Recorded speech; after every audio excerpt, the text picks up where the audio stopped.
Welcome to the Breaching Podcast. My name is Arcanex, and in this episode we talk to Helbee, the coach of X Team Secret, now disbanded. And we have actually really amazing conversations, guys. This is the first coach we're having on the pod. I have messaged a couple other coaches as well. I'm waiting on replies, but we talk about just really intimate details about Team Secret. Way early to when I don't know when he first joined the team, to the Allied Minor win, and even to the Rally Major and the Paris Major as well, 2018. And we go in huge detail, just talking about what he could have done better. He pointed out a lot of things mentality wise, and we discussed some really important concepts that I think I'm super excited to share with you guys. If you guys really enjoyed the pod, don't be afraid to give it a rating or a like and subscribe for more content. I will be releasing more podcasts with more pros coaches in the future. And if you'd love to see any other pros on this podcast, don't be afraid to tweet at me on Twitter at ArcaneXR6. If you're watching a YouTube video, the timestamp will be below on the topics. Have an amazing day, guys, and I hope you guys enjoyed the video.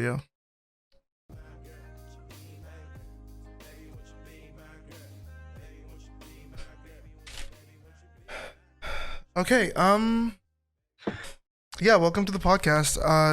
I sort of talk about competitive Siege with tons of pros, and you're the first coach I've had on here, which is going to be super exciting. All right. Yeah, I see you got a couple players. Yeah. I recorded the one with Troy yesterday, so that's going to be an exciting one. But I'm actually really interested in the secret story, but I think before we can start there, we can start about how you started off a competitive Siege and your transition from being a player towards being a coach. I'd love to hear a lot about that. Sure. I mean, my first introduction to Siege was with the alpha, before the beta. There was an alpha, there was a beta, then it was release. During the alpha, I played the game, and the conclusion was this game is absolutely shit. Can I swear? Yeah. Or do you prefer not? Okay. It was absolute dog shit. The alpha was rough. It was buggy. It was a massive mess. So when the beta came, I just said, you know what? I'm not going to bother. This game was a mess, and I don't see how they can make it better. So comes release, I didn't pre-order the game because the alpha convinced me otherwise. And I start watching, it was Tangy and True Talent play together. And they are the one who sold me on the game. So little me, who was in college back then, in the middle of an exam, the final term exam for that session, decided, you know what? It's the worst idea to buy a game during that time, but I'm going to do it. So I bought Rainbow Six and started to play. The first season was pretty much me just going in ranked, having fun. And slowly but surely, I got introduced to people. I think early on, I mean, the game and the mentality in Rainbow Six when it first released, like every game, is much different. People are trying to figure out things together. People communicate. People are friendly. So I randomly queued with a bunch of guys who asked me, hey, do you want to come in Discord with us? And it was basically a 4-stack. I was the random 5th. I said, sure, why not? So we played the game. It was fun. And then afterwards they say, hey, we do this. We're part of this community thing where we're trying to play the game and have more structure and be more part of a team. And I said, sure. So I started to join that and trying to play more with people. And that was really my introduction. Back then there was no real established competition. There was no real team. It was just a bunch of dudes who enjoyed Rainbow Six, played the game, and tried to scrim. So I'm not exactly sure who I got introduced to, but it was part of the same community where eventually there was players like Foxy, Mental, and a bunch of a lot of actually other ex-pro from NA who are unfortunately not too present. I don't remember at which point, but Daly, SSG's coach, was around there at some point too. It was 4 years ago, so it's starting to get blurry. But basically, it was just a community. So season 1, season 2 for me were just enjoying the game and realizing that, hey, maybe I can compete. Maybe I can play this game competitively. And there was no dream of like playing it full time or like actually be like a professional player going around the globe and just traveling and playing the game in front of a crowd and so on. It was wild still back then. And I mean, I was never introduced to esports at all before that. So maybe a bit with League of Legends, but that was about it. So it was really just out of passion for the game and for the sake of playing competitive and play as a coordinated team. So eventually, well, I mean, we gave it a shot to what was then the Pro League. I think it was just relegation, and there was no like Challenger League. I think you just qualified directly to Pro League, and I think the bottom 4 team relegated automatically, and the top 4 just stayed in the league. So I think that was the process. So we qualified with in the Pro League of NA. That's year 1, season 3. So it would be, I don't remember what year, to be honest. Probably 2016, 15, 16. No, it's got to be 16. So I think back then we were called Phoenix Esports. It was a bunch of guy, Frenchie, and it was mostly like us friends playing, and we managed to get in. Now it was a rough season. There's still some VODs available from that on the Rainbow Six main channel. If you go all the way down there, there's a video. There's a bunch of game, but not all the games were streamed back then. I think it was like you played 2 map, but it was not a best of 3. You just played 2 maps and got point according to well, if you won, lost, or drew. So yeah, that was the first season of Pro League for me, and that was actually the only one season of Pro League I played personally. We got relegated because we didn't finish in the top 4. Then the team had some troubles. We decided to disband in good NA fashion. Just disband after a hard loss. That's the easiest way to go, I guess. And so we started to build another team. But then, like the rest for me is mostly. I think it was Challenger League, or no, it was not actually. No, or yeah, right. That's the moment where I joined Flipside Tactics as the quote unquote sub, which was just a glorified role to tag along with the guys that didn't get to actually do anything. I got to scrim with the guys, which was a good learning experience for me personally in many ways, because I had to fill a player's role. You got to remember back then they were not really earning any salaries like at all. So the players still had jobs from Flipside Tactics, and one of them sometimes had to work late, so I would fill in and just do that. At some point after the Poland final in Katowice, that they qualified to, I think that was year 1, season 2, if I'm not mistaken. So around May 2017 too. They decided to kick some players, and they didn't give me a shot at the position they wanted to play. So instead, they picked Chala, which did well with them. So, but for me, it was just like it was a dead end. It was just not leading anywhere. So, I decided to leave. But before I left, I offered them like, "Hey, would you be interested for me to coach and help you out with some stuff and so on?" And back then, not a lot of team had coach. I think the only one was probably just Penta, with like in the form of Shaz, who was basically the only guy doing it in almost the whole scene. And that might be an overstatement. There was some coach around, but he was the best. He was the one doing it, and that was an example. So I offered them, like, do you want me to be the coach? Because right now I'm just on the bench, not really doing anything. I think I could help you guys to find ideas and so on. So that's where the idea for me to maybe recycle myself as a coach, because by then it had been like many months of me not actually being able to be a players on a roster and not doing anything. So that was where the idea came from. They ended up declining. They didn't want to have any coach back then.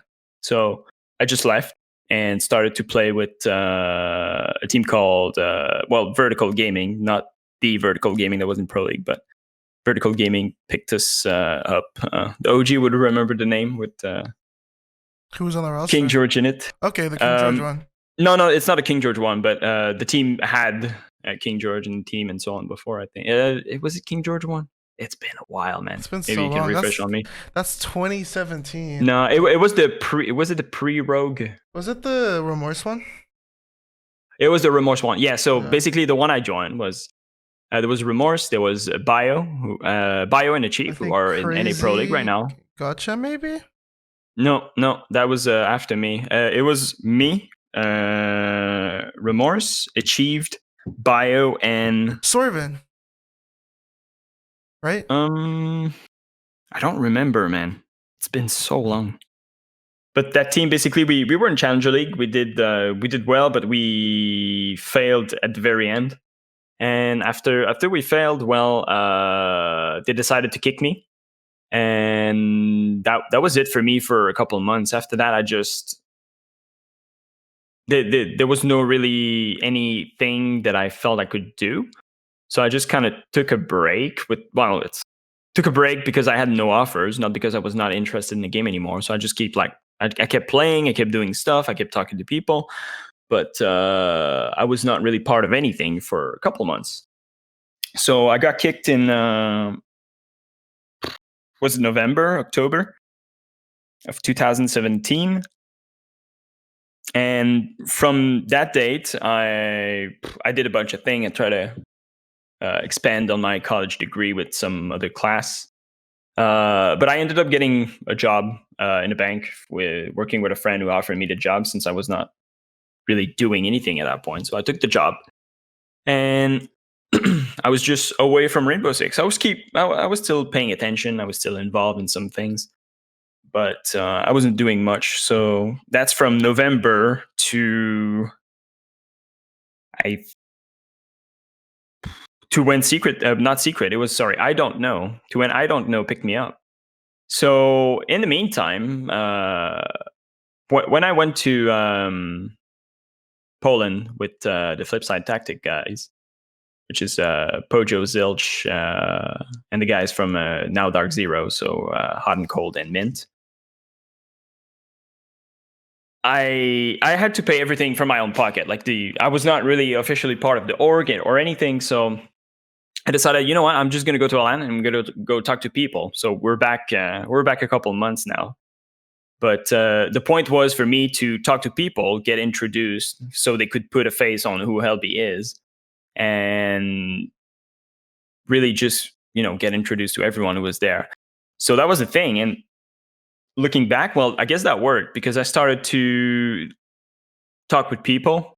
I started to be friendly with Lackey, who was by then on I Don't Know in Challenger League. I'm not going to go into detail of their old drama back then, but they basically got fucked out of a spot and in Pro League, and they had to regrind the whole thing in Challenger League. And now they were back.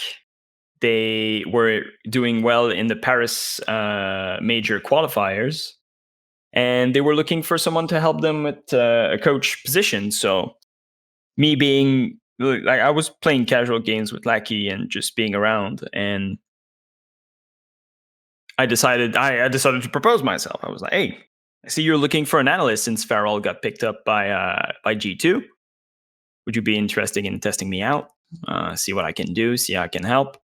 And they said, sure, why not? So at that point, I started to do stuff for them. It was mostly analysis. I was trying to learn their process of how they do things with stats, with counter strats, and so on. And I produced some documents to help them out with the qualifiers, and they ended up winning the qualifiers to go to the Paris major.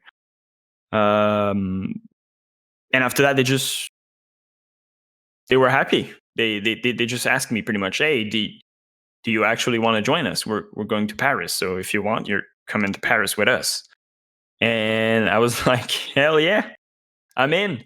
So that was really my introduction to coaching. It's basically born of my failure as a player, but my deep interest in the game that like kept me going and just offered me some windows to get a coach position. And then afterwards, well, it starts to be in more like known territories for everyone and like the common knowledge. After that, it was the DreamHack Valencia, which they won.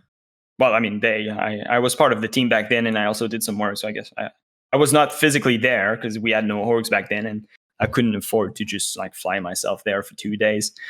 So we won DreamHack. After the win in DreamHack, Team Secret approached us. Well, there was many orgs that approached us, but we ended up settling with Secret.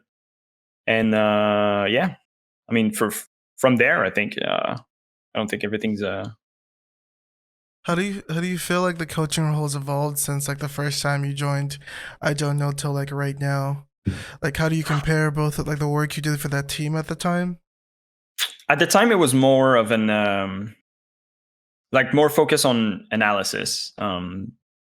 They were doing a lot of stuff on their own. They were used to it. They had no support whatsoever, like no salary, no org, no nothing. So they got very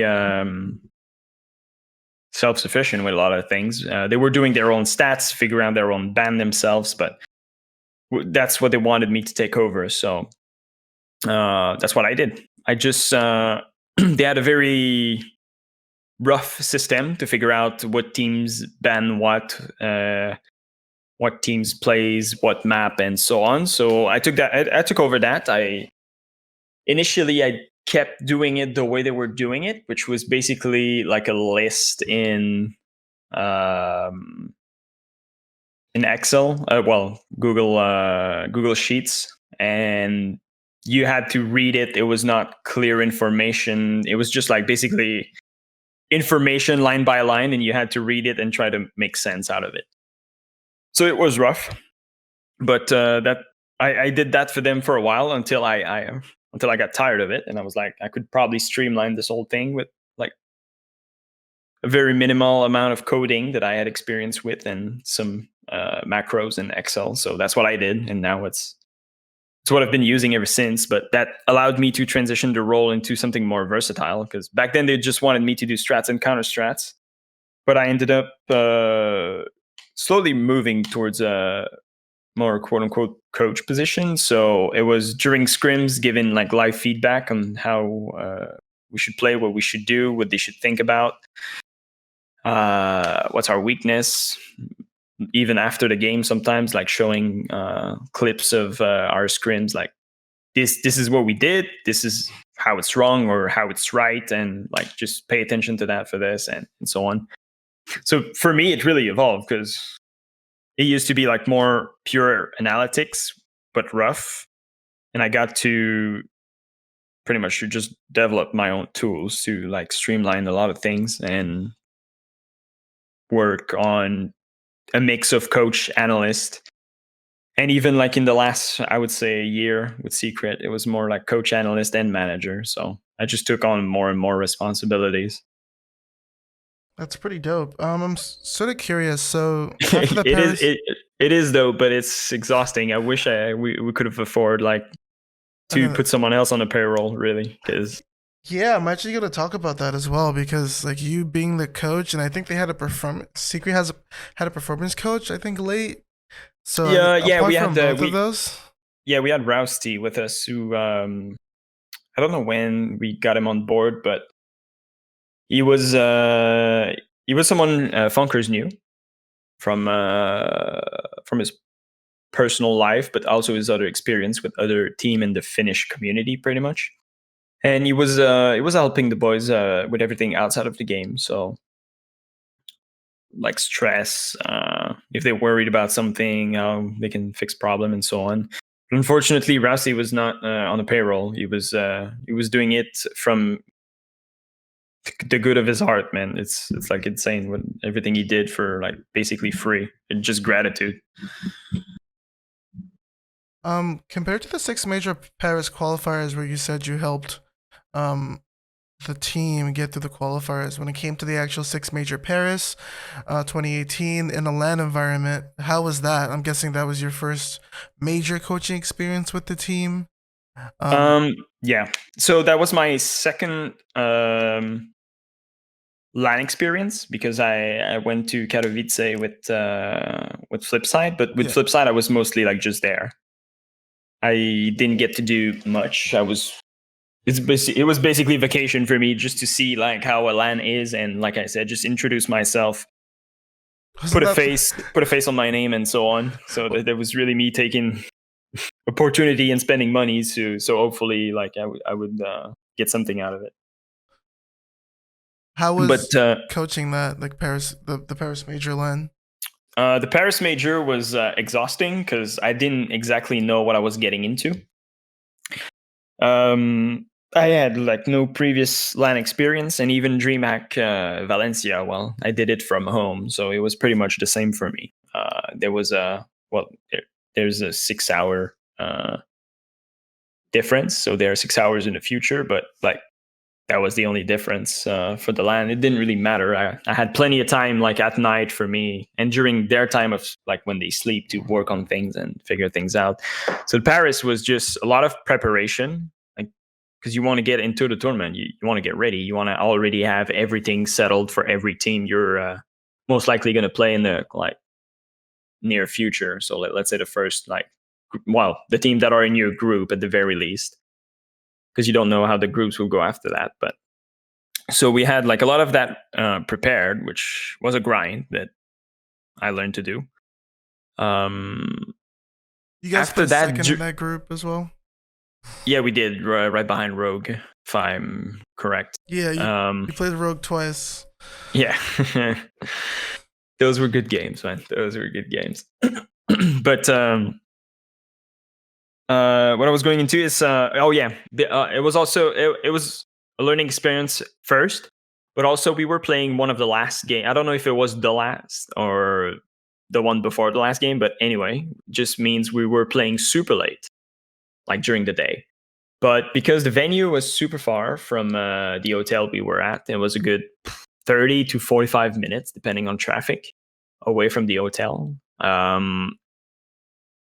The tournament organizer wanted us to take the first shuttle.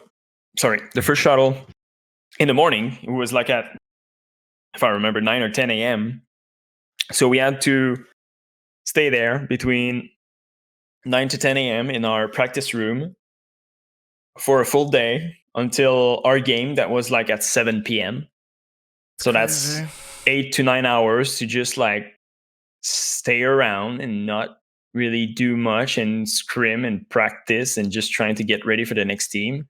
And that was a learning experience. It got rough because you just lay around, people get tired, people like even the players, like they did, like it was, they played LAN before, but nothing to that, like nothing that big and with that amount of stress. So you mix stress with like being tired, and there was a lot of mistakes. There was a lot of learning too about how you need to behave and what you need to do.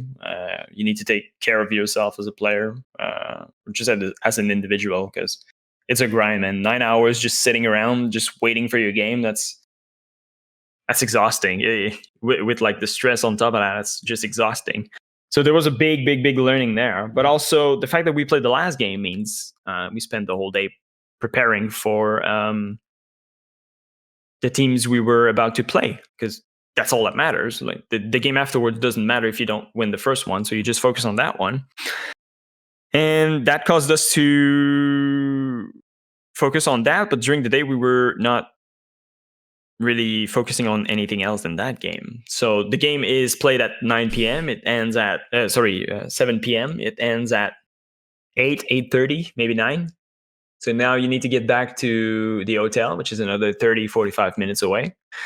You need to eat. And after a big day like that, well, the players obviously just needed to go to bed. Like, I need you to be ready for tomorrow. But for me, it was just like my day is just starting. Now we know who we play tomorrow, and we need to start grinding, see what they ban, come out like with a plan of what we'll do, what we'll ban, what we'll play, how we'll play. Maybe have some counter strat, maybe have some information on what they do. Rewatch the VODs they played for today, because this is like the closest VOD you got on them. So like their play style and just getting a general feeling of like how this team approach Rainbow Six, then this is going to be more accurate than this recent video. So it was just like a lot of grind. So most of the time I was up until like 3, 4 a.m. and I would go to bed, wake up at 8, take the shuttle at 9, and you start over, because usually in groups, when you play in like a slot schedule, you're going to play the same the next day, just so you don't get like you play at 9 p.m. like the one day, and the next morning you play at 8 a.m. That would make no sense. Yeah, for So sure. so that was our schedule really for like the whole group stage. It was just a grind of spend the whole day trying to prepare, trying to not get too tired, just getting ready, and then for me the night of just preparing the game. It's a busy week, but it's a LAN tournament. You're there for that. You know it's going to be exhausting, so you just go take coffee and move on. In the playoffs, the loss to G2, because I know you guys beat Yeah. Vitality. Do you remember that game? What are your thoughts on that game? Well, Vitality is a team that was dominant because they had a very specific play style back then. The one It was where they push late, like last 15 seconds in the it round? was it was the very slow, methodical. They don't take any risk. They don't push unless they have perfect information and or crossfire. What they would do basically is just like identify roamers, send the drone to spot the roamers, make them think they wanted to push, and then the roamer would feel uncomfortable. You would move from his safe spot into a line of sight of like 2 people holding him, and it would die. And they would just move methodically that way until the bomb site. And then at the bomb site, they would do the same thing. They would just like hold angles, figure out what they can plant, being very slow, very methodical, and they would try to plant. But at that point, for us, we had scrimmed Vitality a lot. We had figured out that you really just had to do nothing. Like, don't even touch your keyboard. Just stay in that corner, even if the drone spots you. No one's going to be behind the drone. Like, just stay in that corner. It's uncomfortable. It's not pleasing. You feel like you're not doing anything for 3 minutes, but that's how you win. So that's what we did. And the defense went well. And the attack went even better because we knew exactly what they would do. The problem with this approach to the game is you need to change what you do constantly and at a rate that is so high, because otherwise people will just know what you do, and that's what happened against us. Sometimes we didn't even have to drone anything. We're like, okay, well, Bibu is going to be in that corner, so just Capitao flame that corner right away, and he's going to die. And next thing you know, we didn't drone. Sometimes we didn't even drone Capitao a corner where we knew he's going to play. He just died. It's like, all right, guys, well, it's going well. And then you just like grab momentum and you just keep on doing that, and they get more stressed, so they get more rigid, so they get more ingrained into their strategy that we already know what they do. So it just snowballs so heavily that there's really not much they could do. Then we were just better on that game. It's also the case that we had won against them a month before in the final of DreamHack Valencia, and it was a similar kind of result. We just knew what they were doing, and for the most part, they were doing a lot of similar things from DreamHack Valencia in the Paris Major. So we got in that game very confident too, which in Rainbow Six really helps. If you're confident in Rainbow Six, you're gonna go far. So getting to how was like prepping for the G2 game as well? Because like, oh, the G2 back quarterfinals- then, yeah, they were the monster. They were for G2 at the Paris Major. They were never gonna lose that tournament. They were absolutely insane. They were like I don't think any team in the world could have beaten them at that tournament. They were just too strong. I don't even think they lost a map that tournament. It was I don't remember, but I know it was a massacre. So For us, we knew we had beaten G2 at the DreamHack Valencia again a month before. So we were confident. We knew they played well. We got in the game ready to play. I don't really remember the mood or anything back then, but I mean, you go be on the stage. The stage at the Paris Major was amazing, so everyone is happy, everyone's confident. You just played a game, but honestly, I truly believe there's no amount of preparation that could have beaten that G2. The Paris Major G2 is probably the best team that's ever going to be touching Rainbow Six. It was insane. Nothing could have stopped them. And Um, I mean, EG got a taste for it on the final too. oh yeah, 100%. I'm sort of curious.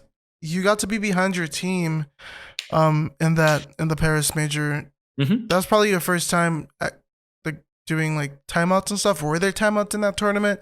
How was it Yes. with you, like calling timeouts and talking to the team? Because that's the first time you're actually doing that. So the first game, I was nervous. I was really really nervous. I was just learning how to position myself, because it's a lot of information that's coming through your eyes at once.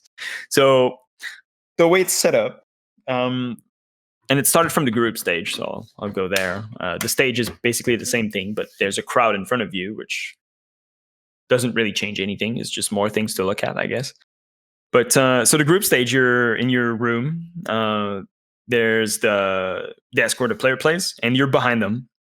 So you've got your in-ears, and on top of that, you got the headset. Your in-ears are for the game, not the game sound, sorry, but the TeamSpeak. So you're basically in TeamSpeak with the players. You can hear their comms. You cannot hear the game, obviously. So you're just behind them, and you really got to focus on what they say and looking at 5 screens at the same time and try to understand what's going on, because you got a timeout. The timeout lasts 1 minute. It's once per game. There's no time to figure things out. Like, if you call a timeout, you need to know what you're doing. You need to know what you're talking about, and it's a lot. Again, it's a lot of info because it's 5 screens, but you don't see them all at once. You need to walk behind. So for me, the first game, it was just a lot of stress, a lot of nervousness, trying to figure out how to position myself, where to be, how to look at their screen, where I am comfortable.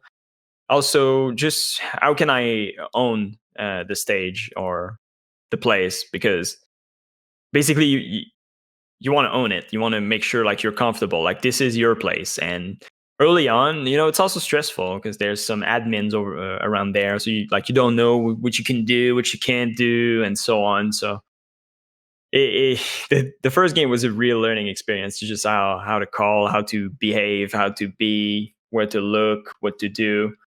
That was my very first experience, but I took confidence real quick. And I guess now when I'm behind the players, it's my stage. If the admin is annoying or something, I'm gonna tell him you're annoying. Go away. I'm not nervous anymore about that. It's just it's my stage if I'm there. I think it's really interesting. Like, it's obviously very human, but a coach can also be nervous behind the players. Talk to me about.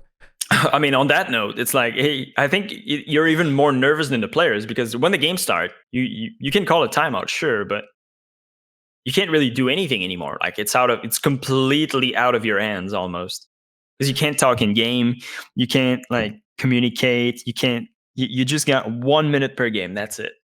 So for the most part, it's out of your hand at that point. If you didn't do your job before, then it's nothing else you can do on game time. So if you have 1 minute to tell the players things, can you give me a sample scenario on how much information can you give the players, and what kind of information does it tend to be? Is it just the mistakes they're making that you're pointing out, or is it maybe things they are missing and the bigger picture maybe? What can you say in a minute? Because it kind of sounds like not a lot of time. Not a lot. No, there's not a lot of time. There is really not a lot of time. For the most part, the timeouts I feel are used to break momentum on the enemy team. So if a team is just snowballing, you want to break the momentum. just to make sure like they don't snowball too much. In 1 minute, what you have time to say really is keep it up. If it's going well and you just want to disturb the enemy team, which happened at the Paris Major against FaZe, or stuff like you see the team is having a problem, something specific, like there's a problem that they can't deal with, and they don't seem to be figuring it out on their own. So let's say, I don't know, an example. You're on defense, I don't know, consulate, and the enemy team is very, very, very good at playing windows. And it seems like you're trapped. You can't really do anything, and the players try some stuff, but they can't figure out a good solution. So it's coming up with solution like that. You don't really you need to focus on everything that's going on, but you don't have to focus on playing. So you got a lot of time to think, to figure out. So it's stuff like, okay, well, they're on Windows and they're like messing us up. What can we do? Well, you could use a clash to put pressure on them to actually see what they're doing and be safe. And it's just proposing solution is like, for the most part, what you can do. Okay.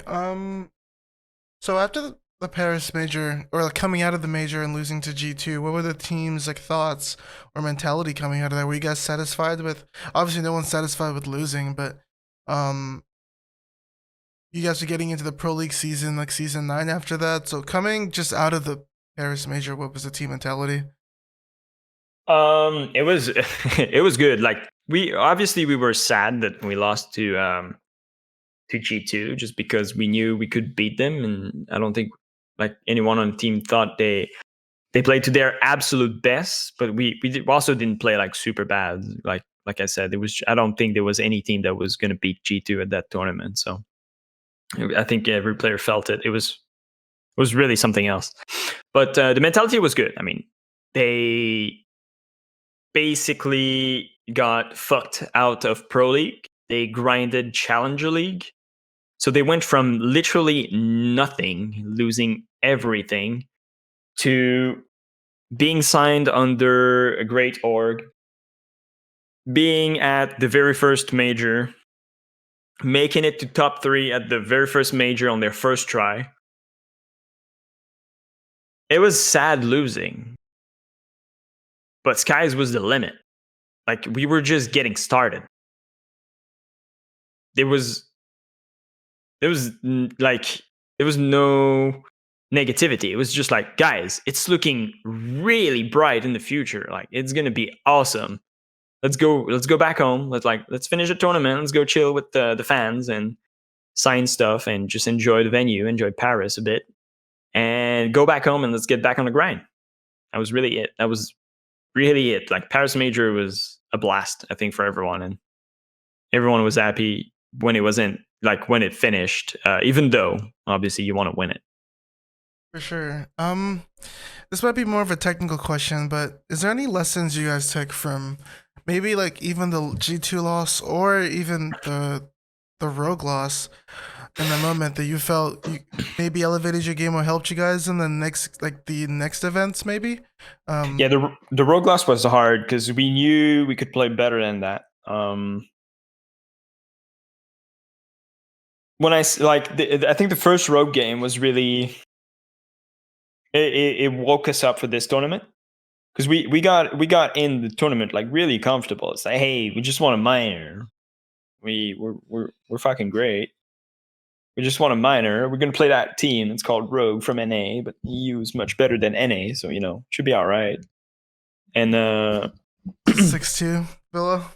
yeah, but I think they underestimated. I'm going to include myself in it. Like we underestimated the amount of fatigue that would come from just staying like around, just trying to scrim for 8-9 hours before we play a game. And I think we got in the game against Rogue, the first one, in a very bad mood. Well, not a bad mood, but like tired. I think there was like a clear lack of energy, and that woke us up to the fact that, hey, we're at LAN. Still need to take care of ourselves. It's not done. Like anything can happen in the land. Just let's go back home. Let's have a talk. Let's get ready for tomorrow, and let's smash it tomorrow. That's what we did. So that was I think a good learning experience. Like sometimes just a like early slap in the face in the LAN event, sometimes it's good. And like me just looking at that, just look at NIP from like the last invitational. They got a very like rough beginning in their group, good slap in the face, but after that, oh boy, they came for it. Yeah. I think after the Paris Major, you guys don't really. You guys played DreamHack Montreal, but do you remember DreamHack Montreal? Yeah, DreamHack Montreal. That LAN event was a absolute mess. It was. Remember when I told you when you usually play late at night, you're gonna play late at night again the next day? Yeah. Well, not at DreamHack Montreal. Oh So, no. so DreamHack Montreal had limited space, so not everyone had access to computer at all the time. Not every team. It was like a schedule for computers. So let's say you play a game at like noon. Well, you're gonna have a slot for the computer like 3 or 4 hours before that, or you're just laying around doing nothing. So that's the first thing to keep in mind. And our schedule was for the first day. Well, initially it went all right. I remember we had a rough start against a team that's called like Honor. I think they won like 4 rounds against us. They were leading 4-0 in the first map. But then we just like put 20 rounds in a row or something like that. It was absurd, but it's also like one of these waking moments. Like, hey guys, we need to step it up. We're here to win. But what happened at DreamHack? I hate to put like external reasons, and probably we could have managed them better. But what ended up happening is we played the last game of I don't remember if it was a Friday, but let's say day one, we played the last game of the day. So, and with like the massive delays, like it was not a well-rounded tournament. Like there was a lot of delays and stuff like that. So with the massive delay, our last game ended at something like 11 p.m. or like midnight, something absurd. And we didn't have we didn't have time like to get dinner by then, so we just got back home, got dinner real quick, and went to bed instantly. So it was maybe like 1 a.m. or 2 a.m. or something like ridiculous like that. And like DreamHack tournament organizer thought it was a good idea to make us play the next morning, the first game. So without much sleep, we woke up at I think it was 6 a.m. because we needed to be at the venue for 8 a.m. Even though the game was at like something like 10, but they wanted to make sure we were there, so we had to be there at 8 a.m. So that's what happened. So we played the first game, we won it. I don't remember against who exactly, but we won that game. It went all right.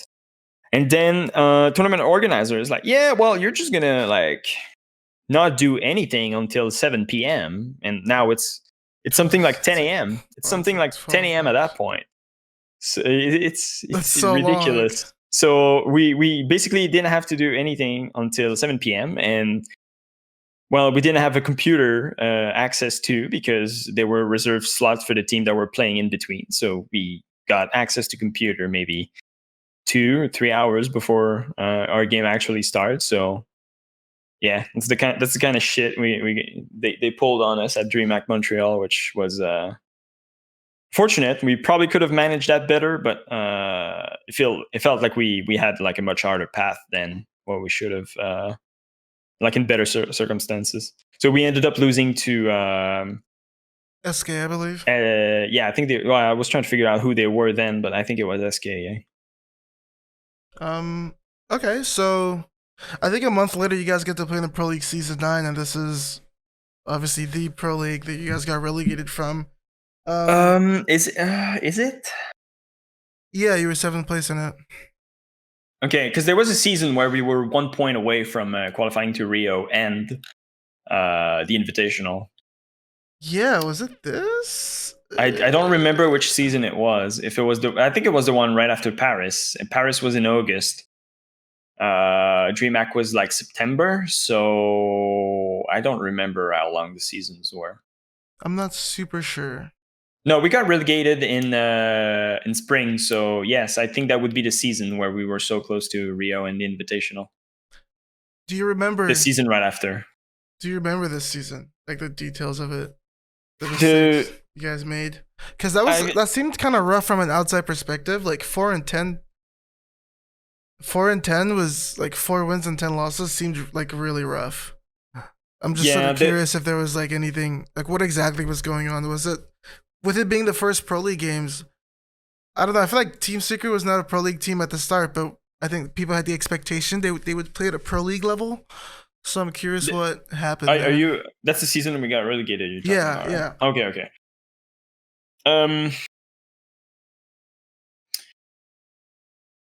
it's I think we just and it's been our problem ever since, and we just never could figure it out. It's just there was something that was happening on. Well, actually, no. For this season, I think there was a lot of meta shift, and what we were doing was just not working anymore because we used to have a very strat like setup, set in stone strat that we would do, and I think there was some meta shift. It's I don't remember exactly what, but it felt like the amount of information up that were available to the defenders was too high for what our basic strat allowed for. So the enemy had like almost permanent information on us, and it took a long time for us to adapt to figure out what was going on and how we could fix it and find out like what our new playstyle would be in this new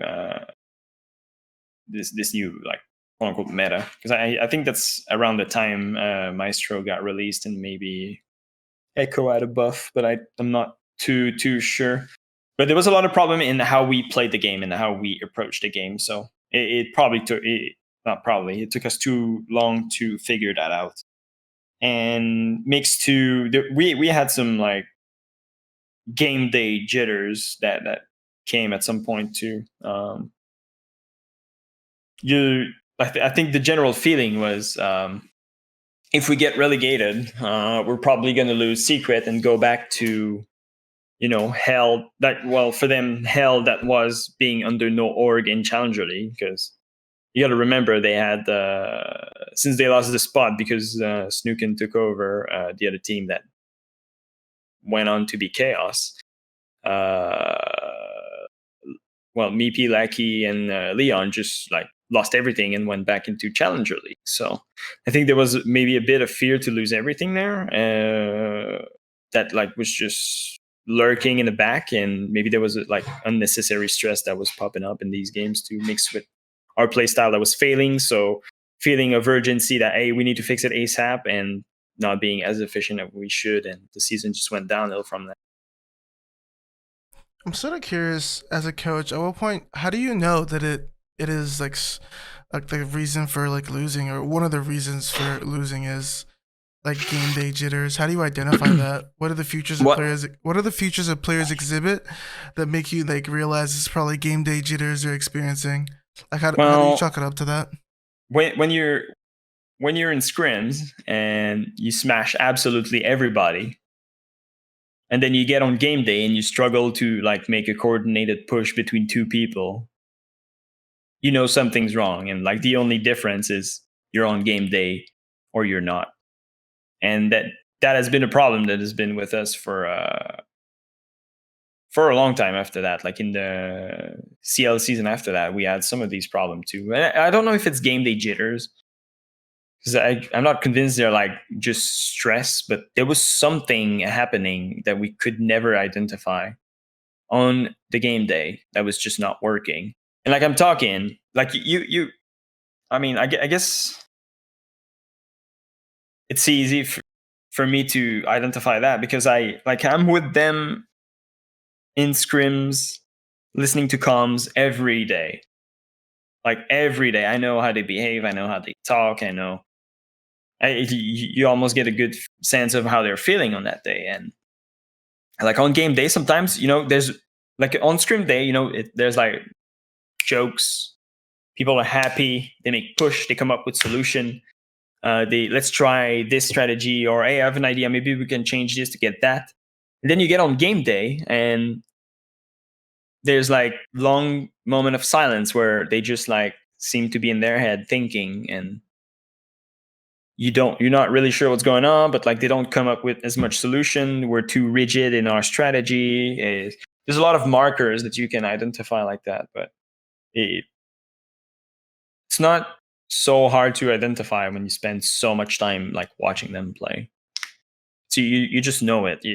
The hard part is really identify them. Not identifying, sorry, but like fixing it. Like how do you actually fix it?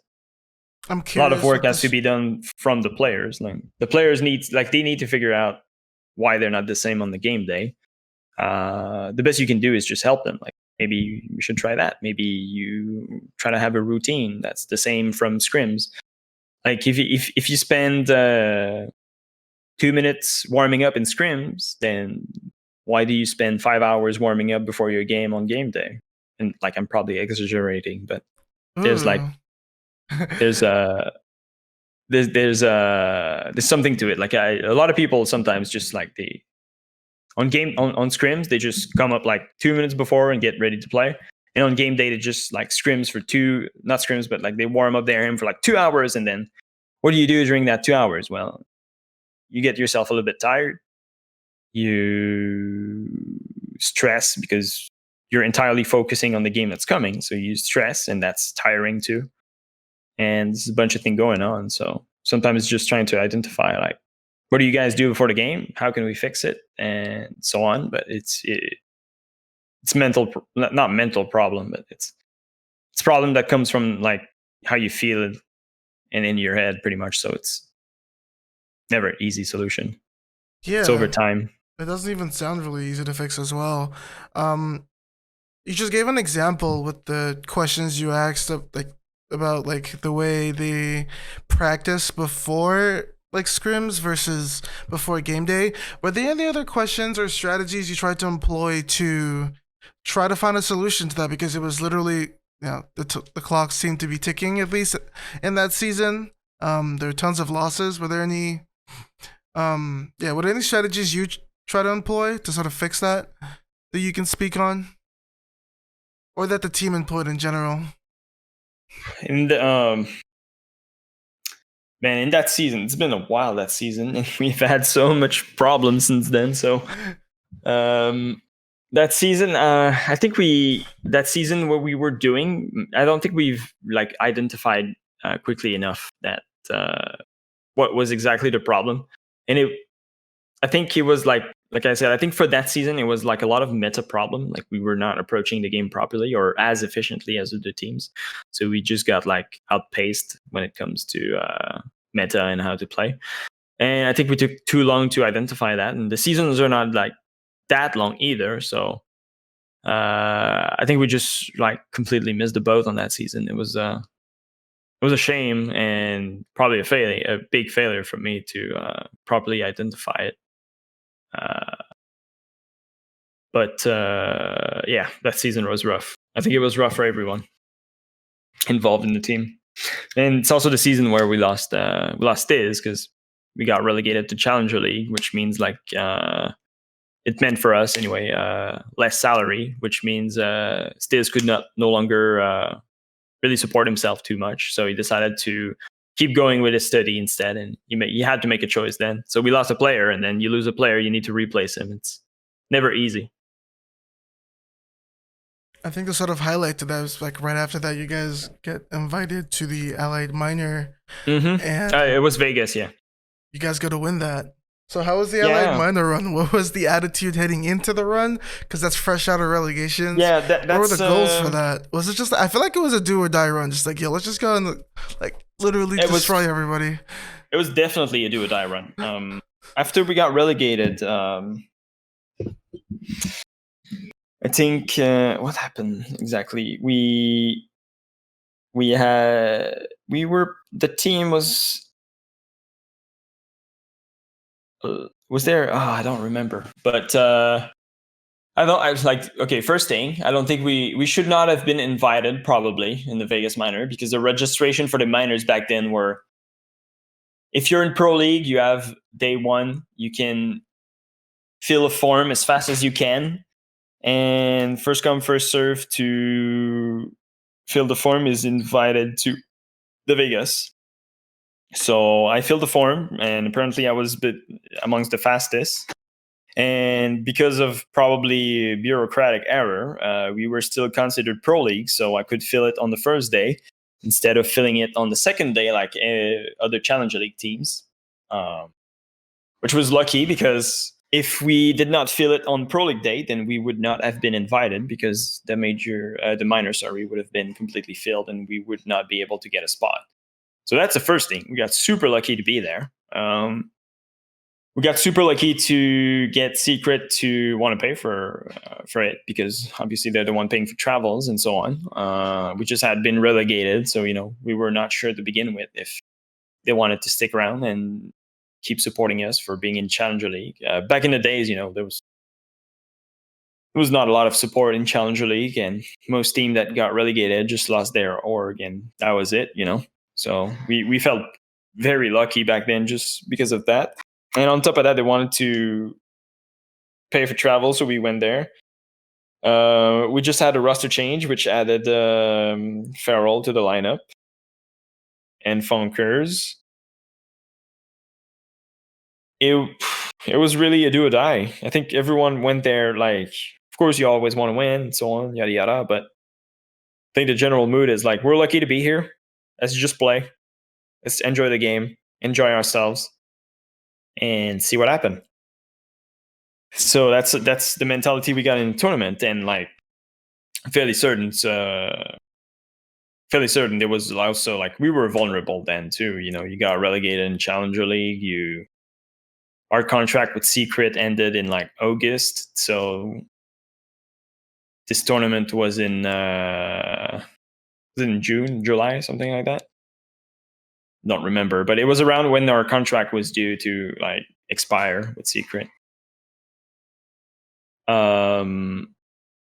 So for me, I was getting offers for other teams to join, maybe as an analyst or something. So I had to consider that and see. Like Vegas was really a do or die.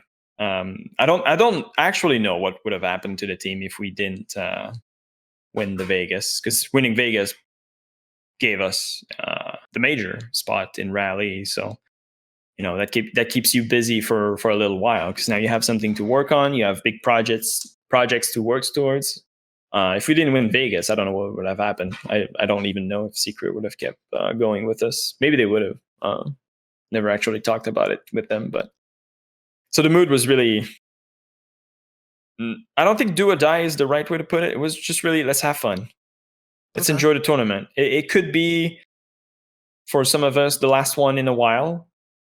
It's definitely the only LAN we've got since the Paris Major. We narrowly missed on Rio, and the Invitational, and there was a lot of frustration. And we were, it's always sad when you see other teams going to LAN and you're just sitting at home, just like, oh, I could have been there, dude. I could have been there. So there was a LAN we wanted to play, have fun, enjoy ourselves, and see where it would lead us. And well, it went pretty well because we think we went unbeaten until we didn't drop a single game. So dropped the map for sure, but not a game. I'm sort of curious. Was there a lot of preparation for you going into these versus the other teams? Because there were some weird teams that were in there for sure. Like, yeah, well, definitely. There's some teams that you don't have as much information. By that time, I had reworked our whole stats sheet, which was more dynamic and easily accessible. We had a lot of info, so stats wise, it was prepared for every team. Like every single team, we had like the stats. Even the ones that we didn't have much info. There's a minimal amount you can get, and of course, your analysis is not going to be as precise when it comes to map ban and operator selection and so on. But you do with what you have, and That's what you do. You just do with what you have. So that's what we did. We didn't play a lot of like big unknown team, so that was like fine for us. But when it came to preparation, I think not long before that, we just had Farrell joining us, which was I don't even know. I think it might have been less than a month before, to be honest. It was like something insane. So what we did is just focus on ourselves, get our game up to par with like where we want to be at, how we want to approach the game. And with Farrell, obviously, it meshed super well, super quickly because he was well familiar with the guys. He had been the analyst for IDK before he was picked up by G2. In between, he got removed from the G2 roster. I don't know if he left or if he was removed. I don't remember. But we decided to pick him up as a player. Came with us, and it worked well almost instantly with everyone. So the focus was really like ourselves. Let's just play our game. Let's just focus on what we do well, what we want to play. It doesn't matter if it's the best map or the best thing for the enemy team. We just do what we want to do and play comfortably. And that was it. That was really it. We like there was no counter strat. There was no nothing. It was just like, let's play our game. So coming into that I tournament, mean, maybe there was some counter strat in terms of like map. We had like for the longest time hidden some maps too. Like border was a surprise for a lot of teams. I think the first team to fall for it was Sonics. Like they thought we didn't play the game, we didn't play the map. wasn't that a stomp as well? I think that was like a 7-1 or something. It was a 7-1, yeah. And like every team that like took us to border afterwards was like, shit. the only team that came close was NIP, and we narrowly won that one. That was really close. But aside from that, it was like border was our hidden map that everyone fell for, and we just like won a lot because of that map for sure. Because it made like every map ban uncomfortable because people had planned for us like, hey, we're going to play this. They're not going to play border because border was like almost 100% banned by us at that point. If you looked like back at the stats, and yeah, that was just our hidden map that worked out pretty well. So there was some amount like of thoughts, but there was no like team specific counter strat is what I'm saying. We just really 100% focused on ourselves, came up with like completely different strats, and that was really the plan. Just have fun. How was Farrell on the team at the start there? That's probably, I think that's an interesting way to join that team and just like start off in the LAN, right? What were your impressions of him? Well, obviously, I think there was a lot of motivation. He was happy to join Secret. He was having a salary to live off of it. He was playing amongst friends. It was a LAN environment. He was hyped, and a lot of our success for that LAN came from Farrell for sure. Because a lot of like he was super, super, super aggressive, and he came up with a lot of like mid-round, like quick adaptation that allowed us to win rounds. So a lot of merit for like everyone played well. I think everyone just wanted to play the game and have fun, and that ultimately showed at the end. But Farrell brought a little bit like of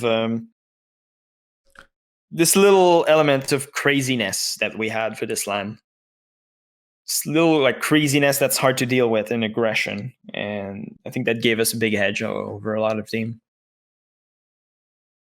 especially when you come in as an underdog.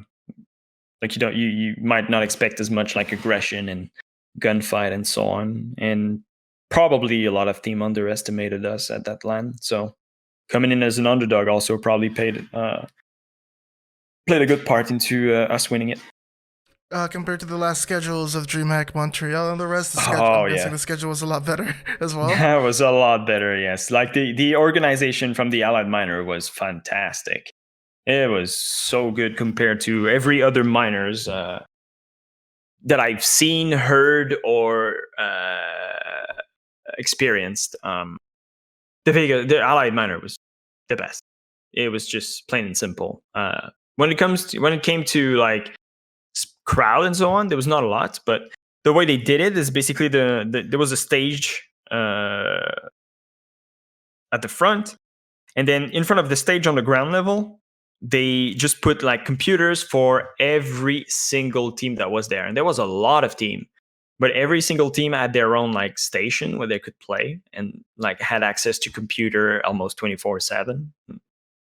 Well, not 24/7 because the venue closed like late at night. But like once the day is over, you don't really need a computer anymore. It's fine. You can deal with that. But like we had access to computer at all time, and it was good. And like the admins were talking to us, they were figuring things out because they were not familiar with Rainbow Six. But whenever we had feedback, they would consider it, and if they thought it was good, they would change. And yeah, this whole organization for the Allied Minor was fantastic. So you It guys was go on to win that, and I'm sort of curious how you, as a coach, ramped up practice towards the six major, like like the rally 2019, because you guys had that in 2 months. I think you guys placed third or fourth there. How do yes, you guys start practicing for that? Because you've come out of a huge win. Obviously, it's not the same tier of teams at the like six major rally, but how do you start practicing towards that, knowing that you've right. qualified? Well, we basically like before Vegas, we were focusing on ourselves, and obviously it worked fairly well at the Vegas minor. It worked really, really well. So we wanted to do the same thing, just keep focusing on ourselves, do what we do, and push people into not exactly like a map, but like impose a play style on them. So it was basically the same approach we've had for Rally.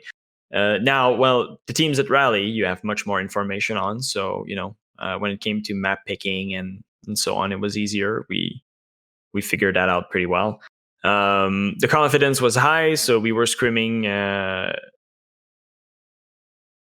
I don't know if we were scrimming more. I don't remember. I think we tried to have a couple of days with like double scrims, which are kind of hard sometimes because you need to make sure you keep track of what you're working on, and you're not just scrimming for the sake of scrimming, because you need to have a goal at some point. Like, what are we working on? Are we working on droning? Are we working on trying adaptation? Do we just want to brute force a strat and see if it works, and so on? So I think we put a lot of thought into our strats, but the focus was again on ourselves. We were just, let's do what we did in Vegas. It worked pretty well. We played our game, our play style, and that's how we approached Rally for the most part. There was a bunch more counter strats. We were banning operators too that probably messed up a couple of the enemy team strats, but for the most part, it was let's play our play style and not focus so much on what the enemy team does, but what we do and what we want to do. And that pushed us into a playstyle that was more about cohesion, mid-round adaptation, and like just being in synergy with the rest of the team. So obviously there's some like, for the most part, honestly, was just we had a default strat, but the default strat was versatile enough that we could switch everything on the fly and just focus on these mid-round adaptation. Like if one round the team is pushing from the east, then this is what we're going to do. And if we feel like they're pushing some other ways, then we're going to react differently and so on. So we made sure our strat were versatile, ready to react to a little bit of everything, not specialized, but ready to react to a little bit of everything, and focused on how we played the game and not how the enemy played the game and what was their strat. And that helped us. If you look at, I think the best example for that was our cafe game against SSG. I think cafe then was one of their best map for sure, and they did against us the Thatcher ban, which was not super present in general game meta back then. Yeah, that's really early. That's a really early We Thatcher ban. yeah, we definitely did not have any experience playing with a Thatcher ban, so that thing caught us off guard. But because we had such a good synergy and cohesion, it didn't matter. We figured it out, and we played them on their best map in a meta we're not comfortable on, and we still managed to grab the victory by winning the difference, which was winning attacks, which is the hardest part on this map without a Thatcher ban. So this I think this game just represents like what we were aiming for, and that's what we did. How do you build cohesion in a team in a scrim environment, or just build team play? Like, do you have any like actual practical examples of ways in which you can employ that? Because I feel like even at a T3 level, that's something a lot of lower tier T2 teams, at least in NA, in my experience, like really lack is the cohesion to Right. execute at the same time together. A Mm-hmm. lot of people put a lot of emphasis on the IGL should make calls like that, but I feel like Mm-hmm. I don't really have the experience of a T1, but I feel like at a T1 level, I don't think the IGL says everything, but players sort of talk between themselves and create solutions and Right. time things together. And I think at a T2, T3 level, team seems to lack that. So how do you Yeah. practice that? Yeah, this is exactly what's going on for us at that point. It was everyone was like obviously there was like the main IGL, which was MEP. It was calling, let's go this map, let's go there. This is what we're gonna do, and so on. But when the round started, and we're like in the middle of the round, so between like time 0 and time 3 minutes, everyone can make a call, and if you see a play, call it. We'll make it. And this is the thing we had back then, is just total almost total cohesion. Everyone was on the same page about everything. Everyone was seeing the game play the way the game should have been played the same way. Everyone, like, I think it's just being on the same page. So it comes like there's multiple way to do it, and this is pretty much what we lacked on the last season. That cohesion that we couldn't figure out in time because of like recent roster change. But the way to do it is you got to play, you got to trust your teammates, you got to make sure to have the talks about meta, how you approach the game, how you see it. Take the time to talk about the game just so everyone's on the same page. Because there's multiple style of player. There's the ones that are aggressive. There's the one that are super passive and won't do anything unless they have 100% information about what's in front of them. And there's people somewhere in between. So uh, for us, at that point in Rally, with like the roster we had, me, P, Leon, LMs, Feral, and Funkers, everyone was on the same page. It's like we play an aggressive Rainbow Six. And that was fairly easy to do just because everyone was seeing the game the same way. Now it's a bit more complicated, and you need a lot of time, and it's a lot of just like talking. It's a lot of talking and like watching VODs and like trying to understand the other person's point of view, and players being willing to like change the way they approach the game. And if you're someone who wants to have like a more vitality, like old vitality, like play style, and you try to force him into like an aggressive style, then it's hard. He's gonna have to like do stuff that is uncomfortable, and the player needs to be open to like take these kinds of risk and understand why it's okay to take these risks. Or if you want to play someone who's aggressive, like let's say Leon, super aggressive, he would not do well on a team like Old Vitality. It's doable, but it's hard, and it just comes from talking, watching VODs, and figuring out like what is the play style we want to get, what is the play style we're trying to reach. Because if you don't get that cohesion, then it creates windows of opportunity into your strats for the enemy team. Because if you have someone hyper aggressive and behind him is someone a little bit more passive, then the guy super aggressive is going to overextend compared to the guy who's a little bit more passive, and he's going to get stuck in a 1v1 or something and die. And that's just a death that's for nothing. You didn't gain anything from it. Yeah, I think that's actually huge. Like, touch on really important points there that even I, in the couple competitive games I've played, if something I've really noticed when there's two clashing play styles and Mm-hmm. players don't understand each other, it's so easy for them to Well, have.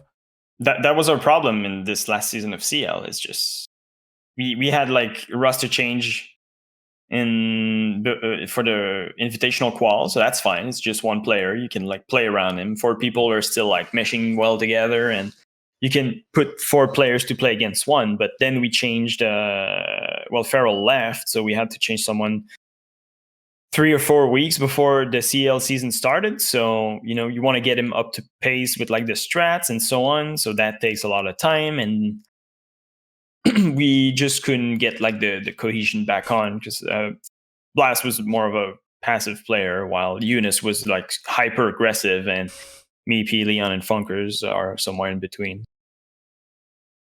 So that created a lot of problem between how we played, and a lot of opportunity for the enemy team to exploit our weaknesses. Okay. Yeah, I definitely want to talk about that Challenger League season, both season 10 and season 11. So we can wrap up like the rally major here. You guys eventually lose the Empire in that tournament. And we're seeing it. Obviously, you guys lost to G2 and 6 major as well. Yeah, we're losing to the winner. How was Both that game time. though? Because I think that was a 3-map game. I'm pretty sure. Yes. So I don't remember the map order. I remember Coastline was in between the first and the last map. The first map Bank, we should have Coastline, Border. Okay, Bank, we threw the game away. We could have won that. We just played it poorly, and I think like back then Empire was also considered like the team, maybe next to G2. They had won like the Milan Pro League, and they were playing like really, really solid Rainbow Six. Like there was not a lot of windows where you could exploit their weaknesses. It was solid stuff. So I think for this one, we just reached a point where we were like, hey, we might actually win this whole thing. And I think we put a little bit too much of stress on ourselves in this game. So the Bank, obviously, like they went on to win the whole thing. So Empire played exceedingly good, but we also didn't play as well as we could. So we lost the first map. In their head, back then, they were considered one of the best team in the world on Coastline, but so were we. Difference is we were in CL and no one knew it. So in there, like I spoke to the Empire guys, they were like, yeah, we knew we would win when we got to Coastline because we would win Coastline. And we ended up winning Coastline against them, which was huge. I don't remember the scoreline, but it was a close game. It was a 7-5.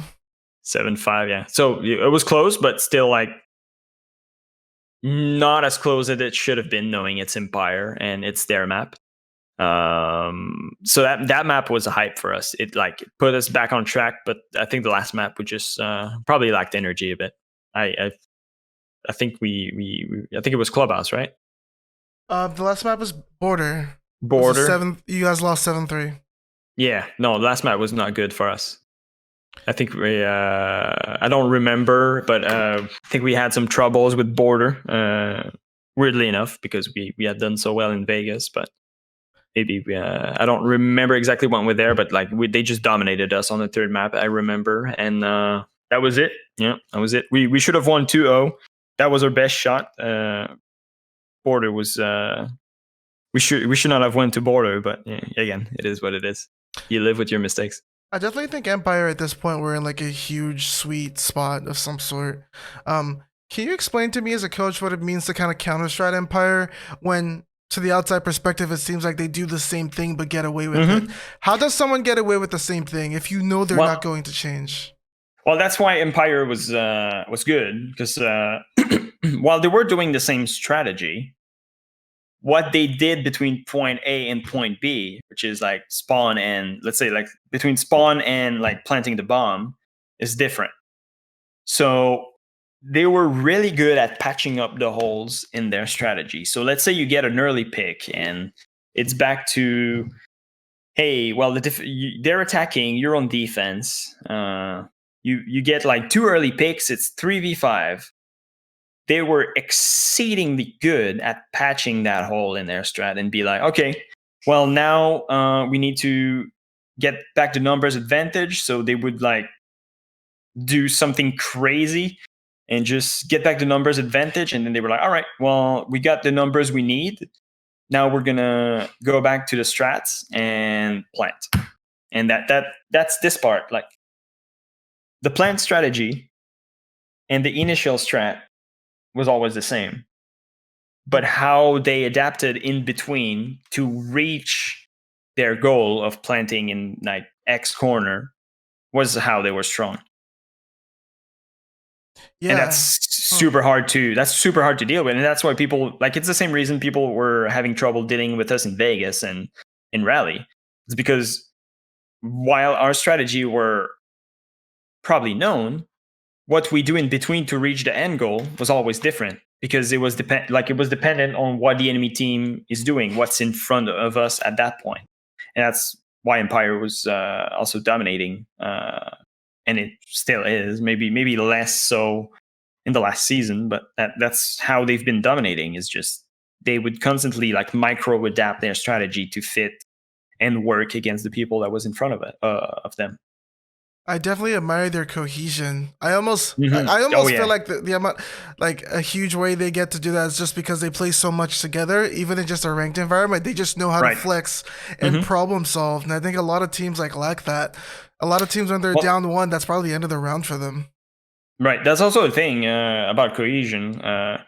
Sure, they play ranked together, but like you, you can play any game. It's just like learning to know the person you're playing with, really. Like almost like becoming friends, and even playing other games sometimes like could build some cohesion between two people, like in Rainbow Six. There's many ways to do it, but it's just time and grind, and try to learn who you're playing with, Um, build that trust. awesome. All right, And definitely they have it. I mean, they're all speaking in their native language and so on. So 100%. like it is a big factor as to why they're dominating so much. Let's talk CL season 10 because I feel like that's the hot conversation. I don't know. I've had a lot of fun talking about the rally major and stuff so far as well. But Right. let's talk about Challenge League season 10 and 11. Where would you like to Um. start? Well, let's start with the two first game. The season for us started You're talking in the 10 or rough. 11 here. The first one. Okay, cool. The 10, season 10.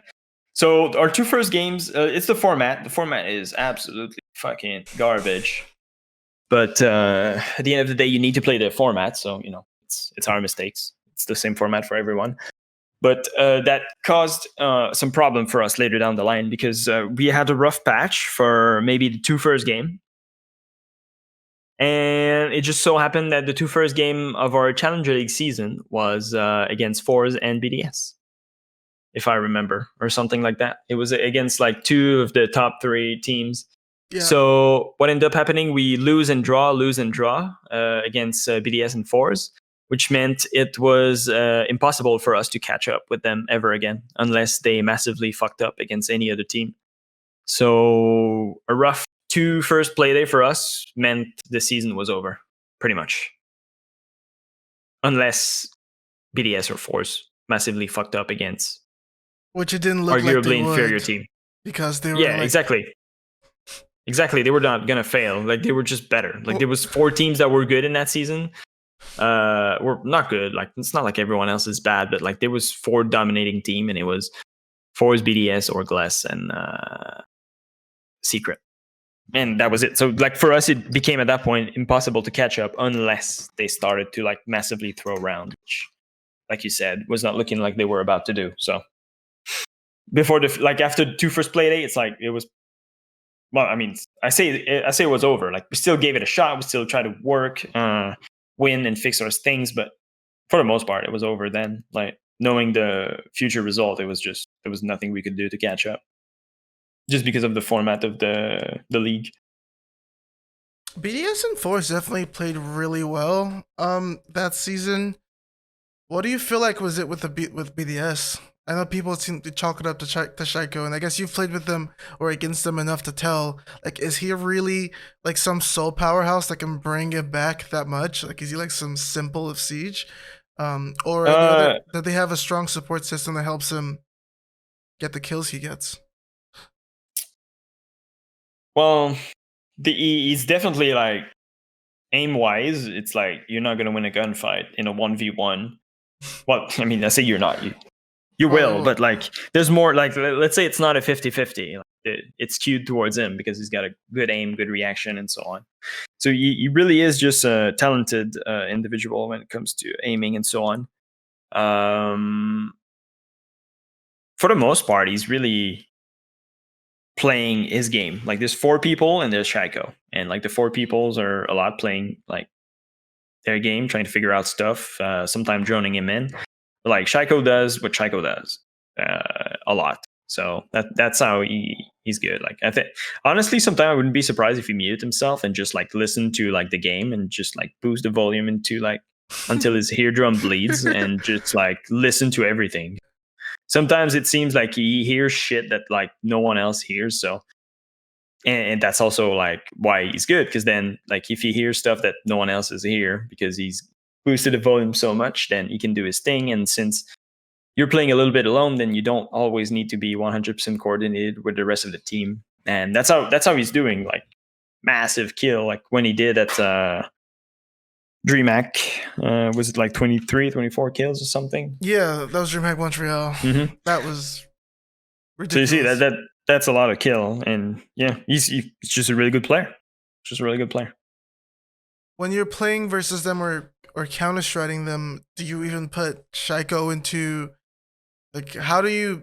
Yeah, like I'm guessing if you're playing versus BDS and you're practicing to play against BDS, you're just trying to play as Right. strong of your own Right. game Well, as you possible. try to identify where he is, and then you try to shut him down. Because at the end of the day, if you're gonna be like, you don't want to give him any 1v1. Is basically the bottom line. If you give him a 1v1, then there's a good chance he might win the gunfight. But what you're trying to do is just identify where he is and group up. And if you fight a 2v1, then what's end up going to happen is maybe he kills the first one, but then you just refrag instantly, because if he has to do like a 1AD or like a massive flick to shoot you while you just have to shoot his head, The chances are then way lower. his chance to win exactly are lower. So your chance of trading are good. And if you trade a 1v1, then that's good, because there's some other problems in like the way BDS played, and we've seen it this whole season. Sometimes like if Shaiko is not showing up, then sometimes BDS is just not showing up. So the goal really is like identify where he is, try to see his tendencies, where he goes, what he likes to do, how he behaves in a game. See, like usually players will have preferred route where they want to go and things they want to try. And the more you watch VOD, the more you understand how a player plays, and you can identify that. What about fours? Because I feel like those were the 2 major draws you guys had that season. I don't know if you remember that game exactly. Yep. What I remember from these games is we had trouble, and we had a rough patch, and sometimes it just happened, right? You just have a rough couple of days. You just need to snap back out of it. Sometimes you just need to take a break. Sometimes you just need to grind it out and like accept that it's a rough patch, but it's not going to be there all at like forever.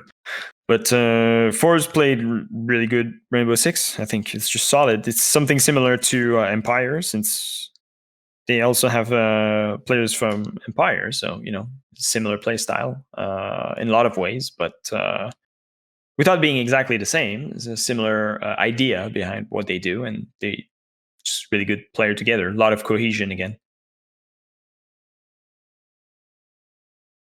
Yeah, let's talk about season 11 then, the most recent season.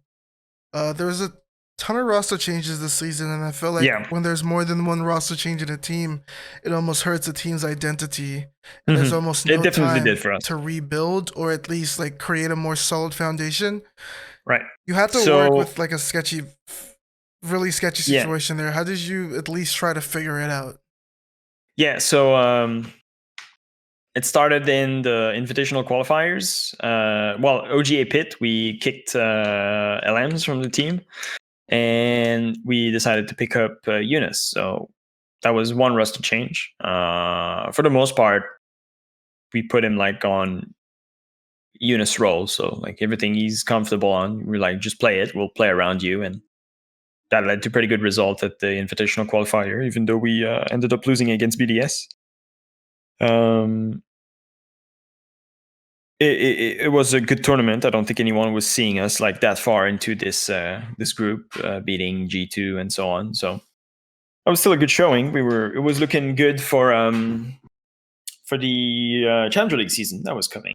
The months after that, I think 2 or 3 months. But then during I think it was a month. Let's say a month before the CL started, Farrell announced that he would be stepping out for personal reasons, and it put us in a very hard situation where we had to find a replacement in a period that is not clustered with like free agent, and we didn't have like a lot of money to like get buyouts or anything. So we ended up going with Blast, who was free agent back then. In our practice, in our tryouts, which had to be short, he was doing really well. It was meshing out well with the team.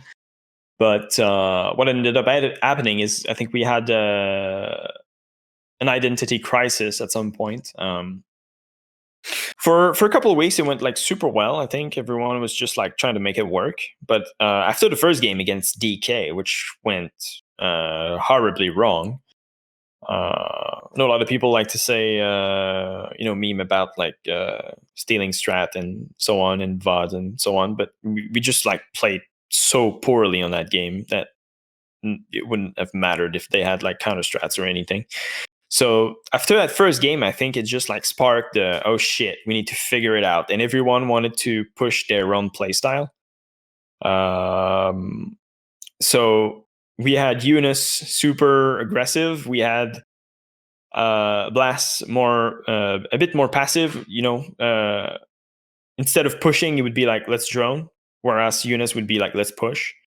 So that creates a hole. And in between, we had the Funkers, Leon, and Meepy, let's say, who are more moderate than these two. Let's put these two at extreme, even though they were not like that extreme. But there was just a lack of cohesion caused by it, because and there's not a lot of time. Like, granted, between the first game of the Challenge League season and the last game, there's barely a month. So that's not a lot of time to figure it out. Not a lot of scrim schedule, because you go on a very fast game schedule midway through the season, where you play 2 games a week, so Monday, Fridays. Didn't give us a lot of time to figure that out. Now, there's ways to do it. You just need to grind it. You need to look at VODs and understand that, hey, see if like we can push together, or we can drone and take the time, but we need to figure out what we want to do. And I think general consensus was being a little bit more aggressive. But even if you agree with it, like, it takes time for people to just get on board and understand and get a good feeling about how our style is Rainbow Six. So that's what made our success in Vegas and Rally. It was just like, we played our game, we knew what was our play style, and we were comfortable in it. But after the 2 roster change with Eunice and Blast, we would have needed just more time to figure it out and grind it, which time we didn't have. So by Farrell leaving, we almost got put in a corner, and we had to figure out things quickly, which ended up giving the result we know happened. So we got like 5th in the Challenger League season. So Yeah. What are your thoughts on Junis as a player coming into the team? Because I believe you guys picked him after the Oga Pit qualifiers, I believe, or the Oga Pit season.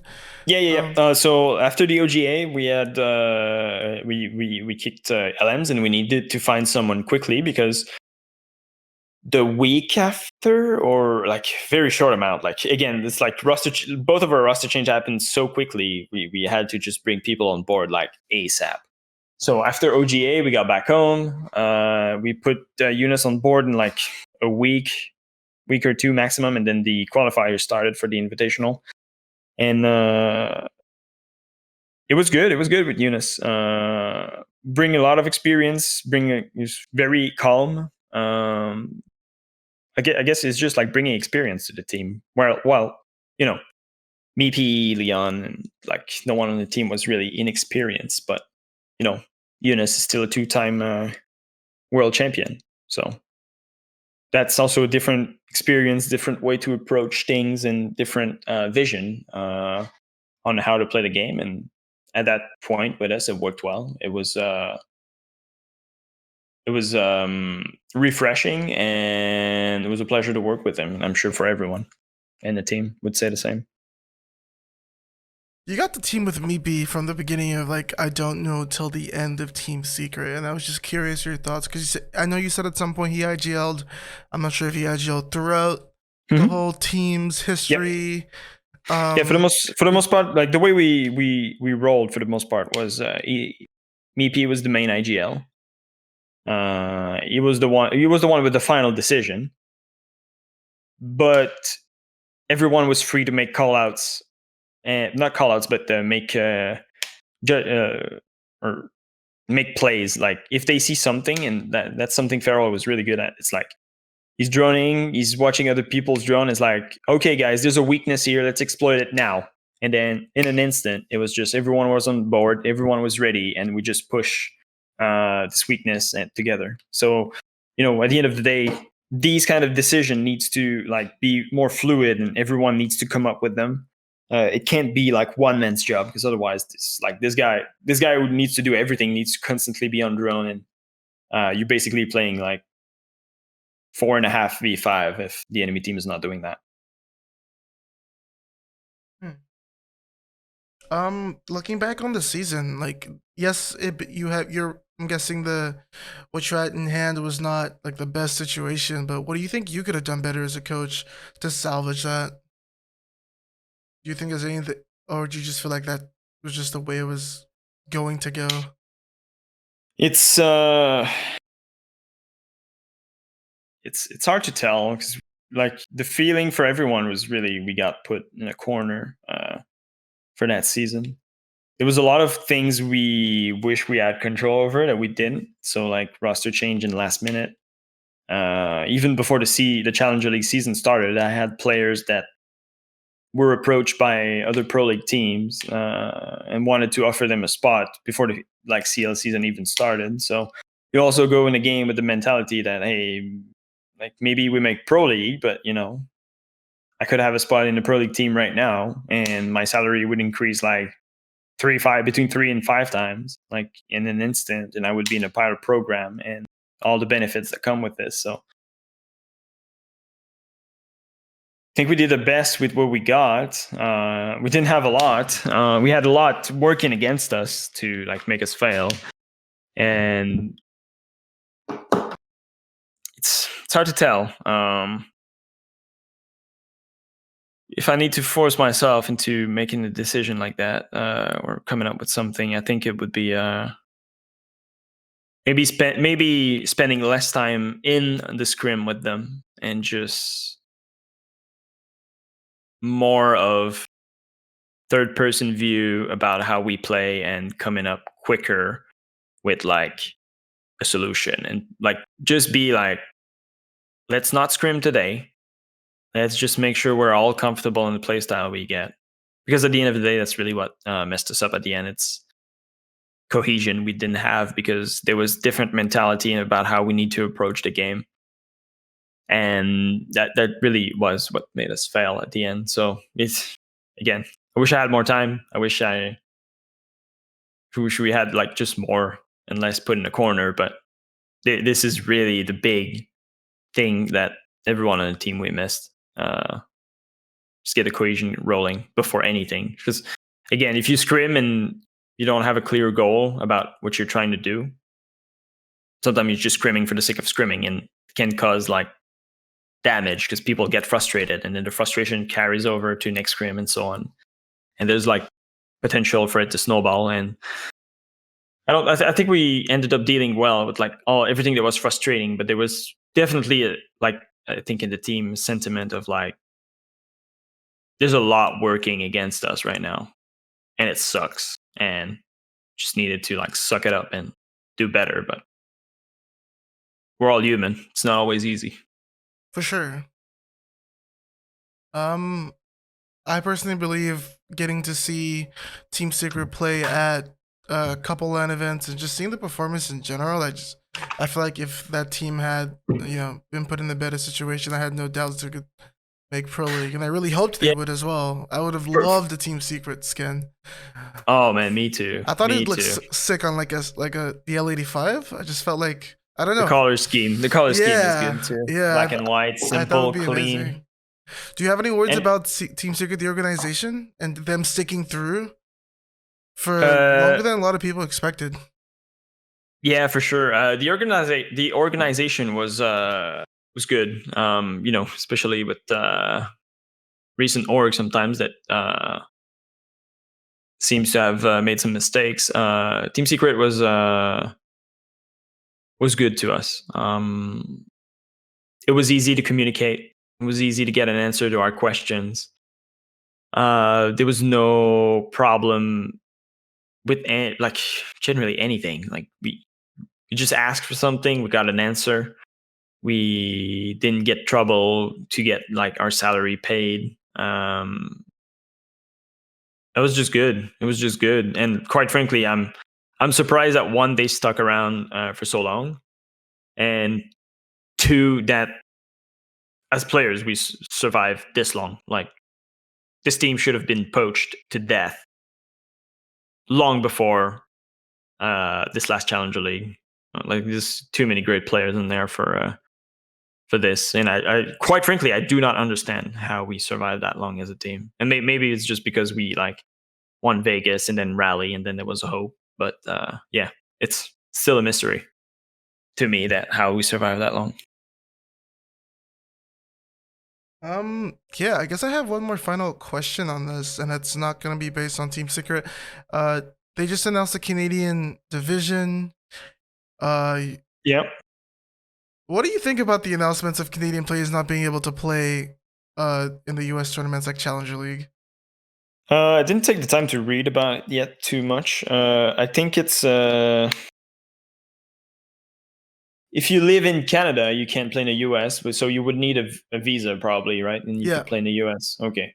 So I think I understand what they're trying to do, something more like probably more like EU, right? yeah, like Where national leagues in the EU. yeah, but like the national league in EU, it's for the most part it was a 3-5 rule.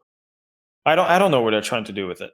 Like to me, looking from the outside, not having like with the very little information we have right now, it's looking like the challenger the Canadian league is just going to be like a T2 T3 league where like Canadian player plays and like there's not a large population in Canada, so it's not going to be as competitive as like the US can be, which is like 10 times larger.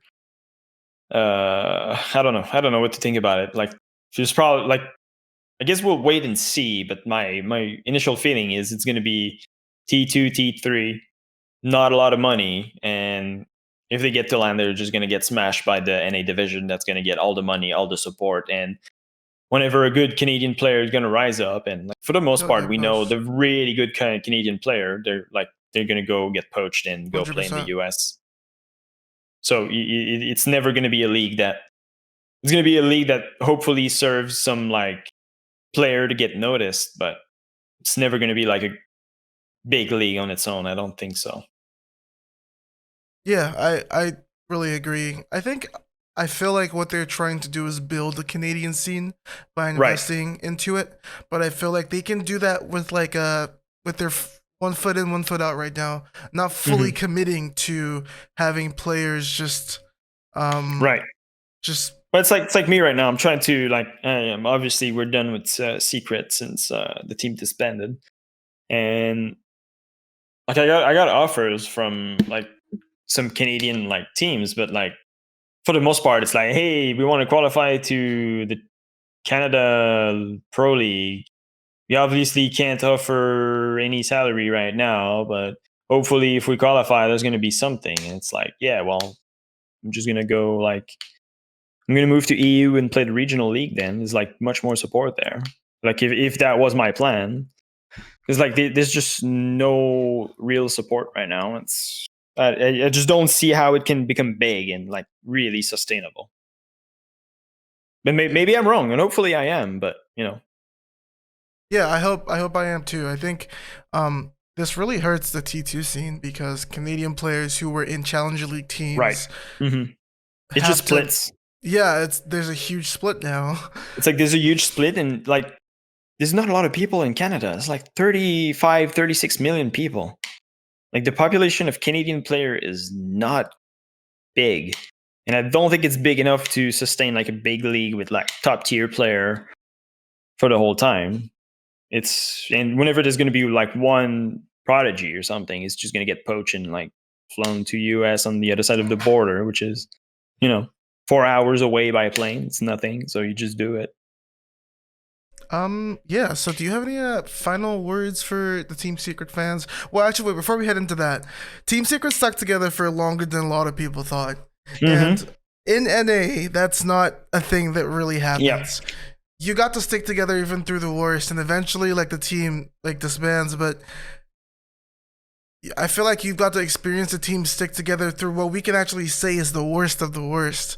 Would you Yes. say in the end it actually pays off over rebuilding every season? Would you say the lessons that the individual players learned versus the team learned was really worth sticking together? It's obviously It situational, but I'd yes. love to hear your thoughts on Well, I it. mean,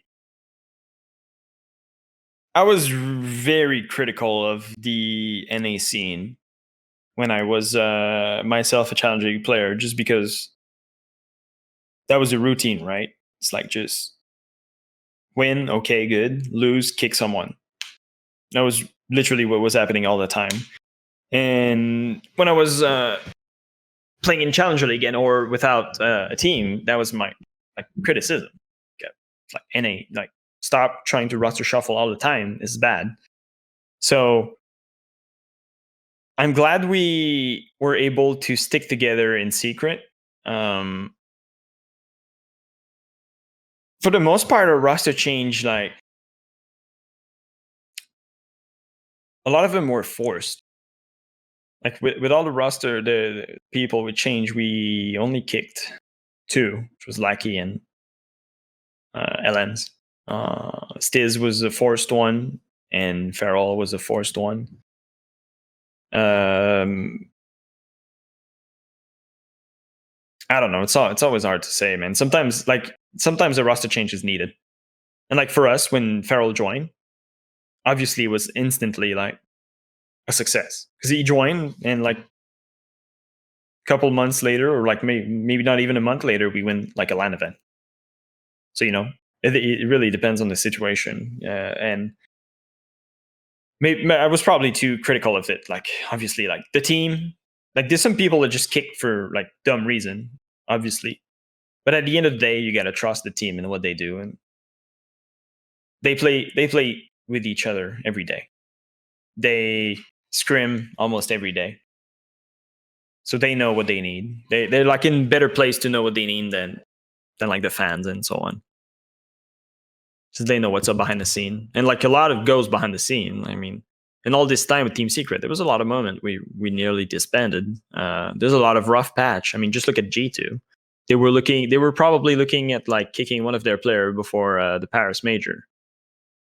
They ended up winning the whole thing without kicking anyone. So it always depends. Sometimes sticking together is the best. Sometimes kicking is the best. Because obviously, when you get a new player, and if the new player is good, then you get a good like honeymoon period where everything goes well, everything is smooth, everyone's happy, everyone's hyped. It really is a case by case. Yeah, for sure. Awesome, thank you. Do you have any final words for Team Secret fans that have stuck with you guys for so long? And for the fans. Yeah, well, I guess mostly. I think sorry we couldn't make it. Like us before them, we were like so sad it when it was over. Like we've been together, me, P, Leon, and me for over two over 2 year. I think it's a little bit over 2 years. So it's always sad when it ends. But people stuck together through the worst. We've had some really good moments of brilliance, and those are always fun. But we also had some big moments of darkness, and the fan really makes it worth it, I guess, or sustainable, or it's easier to push through these moments. So thank you for everyone who stuck by us for that, and hopefully we'll be able to get your support in our next teams. It's the best we can ask. Yeah. Thank you, V. I really thank you, Helbee. I had an amazing time having this conversation, like Yeah, that was fun. uh reflecting on Team Secrets, both their mistakes and their high times has actually been amazing, both to spectate, and I definitely hope that like you guys find your spots and Find whatever you it might home. be, whatever region it is. Yeah. Well, Rainbow Six is more global now, so that's always fun. Yeah. We're looking forward to. Is there anything else you will be doing while coaching? Do you plan on maybe releasing content more? Because I know you've been releasing videos on the Yeah. team comms. Will there be more of those? Will there be more recent ones of those? Probably a couple recent for this season. Some of them I just need to put together and upload and so on.